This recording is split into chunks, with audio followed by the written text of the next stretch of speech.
Stay up past your bedtime. Space is proud to sponsor the Midnight Madness program at the 2007 Toronto International Film Festival. At the Witching Hour, get your fill of shocking and rocking films. The Midnight Madness program at the 2007 Toronto International Film Festival, September 6th to 15th. Brought to you by Space.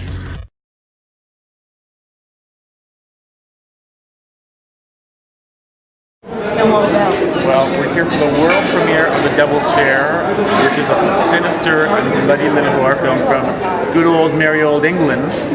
It's about a lad who takes his girl out for an afternoon of, a little bonky, a little druggy, and of course they decide to do it on the grounds of an abandoned asylum. Always a good idea. Craziness ensues. A girl dies, and he goes to jail. He goes to a psychiatric hospital. Years later, he's released because a team of psychiatrists want to go and investigate the scene of the crime and find out what happened. And when the so-and-so hits the fan, their only hope is this man who just might be criminally insane. I gotcha. Interesting. I gotcha. You sold me. I'm going in. Well, we got a seat.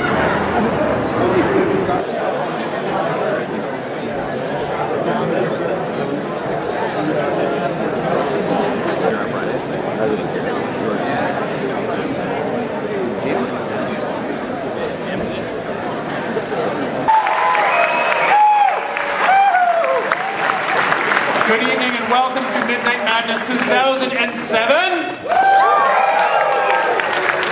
Have you been having a fun time so far at the festival?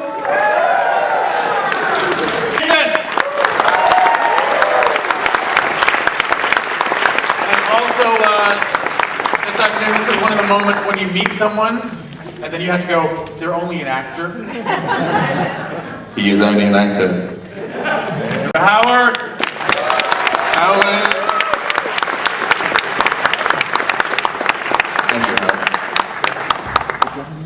So I want to ask you, where did you get the inspiration for this? Because you're playing with the genre a lot, and that's what I liked about the film, is that you're kind of like flipping in and out. When I see a film, I'm not a fan of having voiceover narration, but you're like kind of constantly, the character is constantly winking and playing and toying and teasing with the audience, and then you kind of flip it around again and flip it around again. So where did it come from? The truth was that we kind of made a bad film, it was like a playful homage to the films I grew up with in the 80s. But, to start with, it was like the middle section. We always had the end, which I loved, we turned the whole thing on its head, but the whole middle section never worked. So we went back and reshot the beginning and, and really brought the whole voiceover thing into it. And that's when it really came alive, I think. Wouldn't you agree, Howard? Yeah. Yeah. I'm just very disturbed having watched that. But it's you, man. I've not seen it before. It freaked me out. It's actually very similar to you in real life. I just want to drink. No, I think you're doing yourself a disservice. The script was in good shape.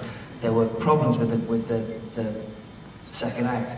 And the voiceover came into it, but when I came on board, we always talked about having the voiceover and also playing the idea of playing with the genre and having the nudge, wink. But in order to lift that and make that work, we put the voiceover in. Initially, we didn't want to come to that, but we realised if we actually had a go at our own efforts. We were kind of spending a lot of time together at the time, right? And we realised we had an opportunity to really go to town with this film. We had no pressures from the producers. We had carte blanche to do whatever we wanted, so we kind of took it and ran with it. We were both in a very dark place. We were in very dark places.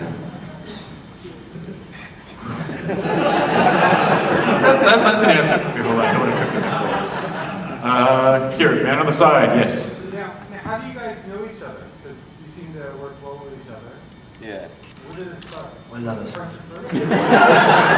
It started as friendship and then it became something more. No, we had. I've been an actor years ago. I was doing a play. I was actually There's some essence of Clockwork Orange in the narration, and I played Alex in a Clockwork Orange 10 years ago on stage with an actor called Colin Geddes, who then gave up acting, became a director, went to film school, met Adam at film school. That's like 10 years ago. 10 years ago. Colin's now directing Doctor Who and Torchwood, and Colin introduced us to each other. And when Adam needed the Nick, Colin suggested me. Yeah, he was a big help in the casting of the films then. But I'd wanted to work with Howard for years and years. And it's become, we have become very tight, and we now live together in perfect harmony. Oh no, but we do genuinely now. We got a place together in. What were you doing on the floor then? My knees have gone. Can I ask you a question? My knees, what were you doing on the floor? My knees have gone. I'm stressed. You're right. I'm worried about you. Glad my mother's not here. Oh yeah. So and now we're carrying on the relationship. We're about to start shooting another film called Blood River in 2 weeks' time in Nevada. So we're going to start the whole process again and continue it way into the future, hopefully. At the end, the woman speaking and you flip the audio, so she's speaking backwards. What was she saying? May I ask? I mean, the reason we did that was because of bad acting, you know. But no, it wasn't. That's bullshit. It's not. I can't remember. What did she say? It was. She just answers my question. Yeah, she just answers the question. She says yes, I'm willing. I want to go with you. Very straightforward. I'm happy to go with you. I love you. Yeah, it's but obviously she's not there. She wasn't bad. She was good. All in his head because he's mad.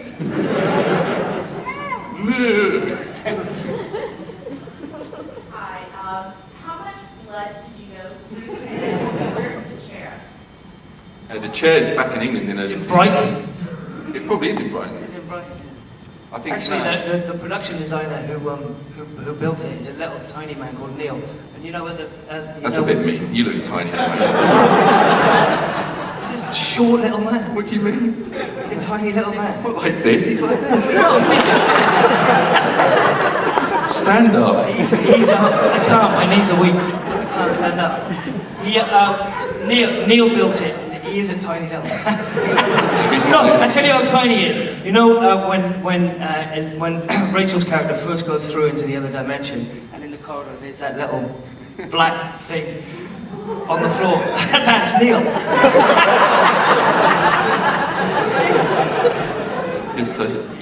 I'm going to call you a cunt. That's mean. That's bullying. But Neil built it, and he's about to come over to the States to production design the Blood River. You have a shot, Howard. The chairs in the back in Cambridge. Sorry, that was me.